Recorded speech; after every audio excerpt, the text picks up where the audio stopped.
Hai teman-teman, sudah siapkah untuk mengunjungi materi pertama kita?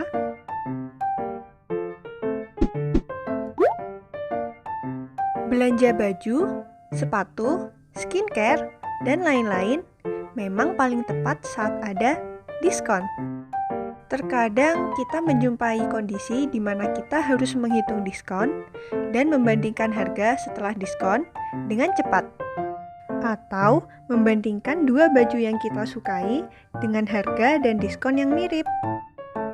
Sebelum pegawai toko datang dan membuat kita merasa untuk segera dan harus membeli bajunya. Langsung saja kita ke tips menghitung estimasi diskon dengan cepat.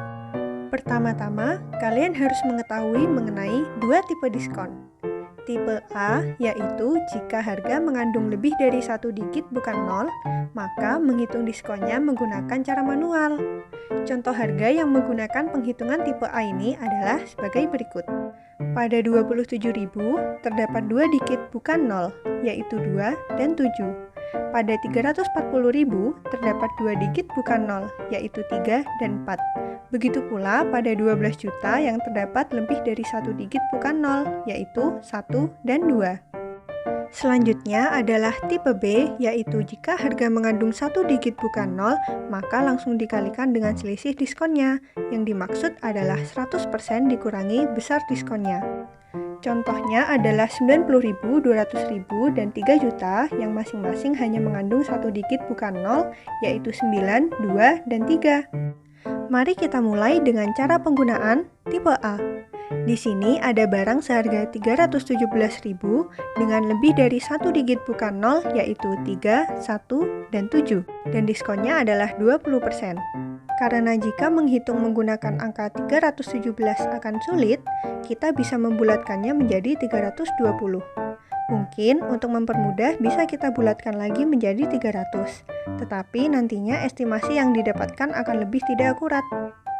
Selanjutnya pada tipe A menghitung diskonnya dengan cara manual. Pertama, kalikan harga awal yaitu 320.000 dengan diskonnya 20%. Kita hanya perlu menghitung 32 dikalikan 2 untuk mempermudah penghitungan, dan didapatkan hasil 64. Dari sini, mari kita pikirkan kemungkinan yang ada. Apakah 20% atau 1/5 bagian dari 300 ribuan berupa ratusan ribu, puluhan ribu, ataukah ribuan? Yang memungkinkan adalah berupa puluhan ribu, yaitu 64.000. Selanjutnya, kurangi harga awal dan diskonnya, yaitu 320.000 dikurangi 64.000, sehingga didapatkan hasil, harga setelah diskon adalah kurang lebih Rp256.000. Mari kita coba untuk tipe B. Diberikan harga Rp399.000 dengan diskon 40%. Tipe B seharusnya untuk kasus dengan harga mengandung satu digit bukan nol, sedangkan 399.000 memang mengandung 3 digit bukan nol. Tetapi 399.000 bisa kita bulatkan menjadi 400.000 sehingga kasus ini termasuk ke tipe B. Pada tipe B, harga awal langsung dikalikan dengan selisih diskonnya. Sama seperti sebelumnya, untuk memudahkan penghitungan, kita bisa hanya menggunakan 4 dikalikan 6, yaitu 24. Apakah 40% atau sekitar setengah dari 400 ribuan berupa ratusan ribu, puluhan ribu, ataukah ribuan? Setengah dari 400 ribuan yang memungkinkan adalah berupa ratusan ribu. Sehingga estimasi harga setelah diskonnya adalah 240.000. Setelah mengetahui cara menggunakannya, kita bisa menemukan langkah-langkah untuk menghitung estimasi harga setelah diskon dengan cepat. Pertama, bulatkan harga ke nominal paling dekat yang lebih mudah dikalikan. Kedua, apakah harga tersebut termasuk kasus A atau kasus B? Ketiga, mulai penyelesaian sesuai kasus. Keempat, pertimbangkan apakah diskon dari harga itu adalah ribuan, puluhan ribu, atau ratusan ribu, dan seterusnya. Lalu, selesaikan penyelesaian selanjutnya sesuai tipenya, dan estimasi harga pun ditemukan. Mari kita coba menggunakan tips yang telah dipelajari pada sebuah situasi. Terdapat sweater seharga Rp479.000 dan diskon 20%. Bagaimanakah langkah selanjutnya? Yap, benar. Kita dapat membulatkan harganya dulu untuk mempermudah penghitungan selanjutnya menjadi Rp480.000. Termasuk tipe apakah kasus ini? Benar, termasuk tipe A karena terdapat 2 digit bukan 0. Selanjutnya, tinggal menyelesaikan kasus sesuai tipenya. Harga awal 480.000 dan diskonnya 20%. Kita gunakan 48 dikalikan 2, yaitu 96. Kira-kira 20% atau 1/5 bagian dari 400 ribuan berupa ratusan ribu, puluhan ribu, atau ribuan ya. Tepat sekali, yang benar adalah puluhan ribu, sehingga menjadi 96.000. Lalu kurangi harga awal dengan harga diskon dan didapatkan harga akhirnya sekitar Rp384.000. Gimana? Gampang kan? Oh iya, kita akan memberi kalian tips untuk menghitung persentase yang tidak bulat, seperti 20%, 25%, 40%, dan sebagainya. Di sini ada contohnya, yaitu 49% dari 120.000.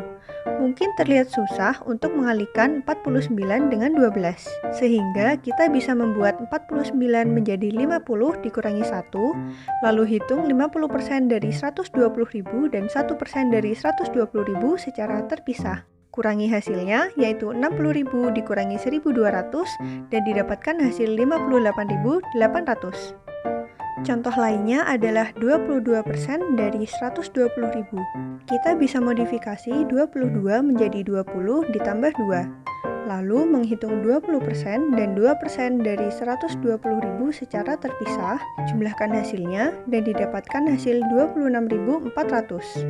Bisakah kamu melihat perbedaannya?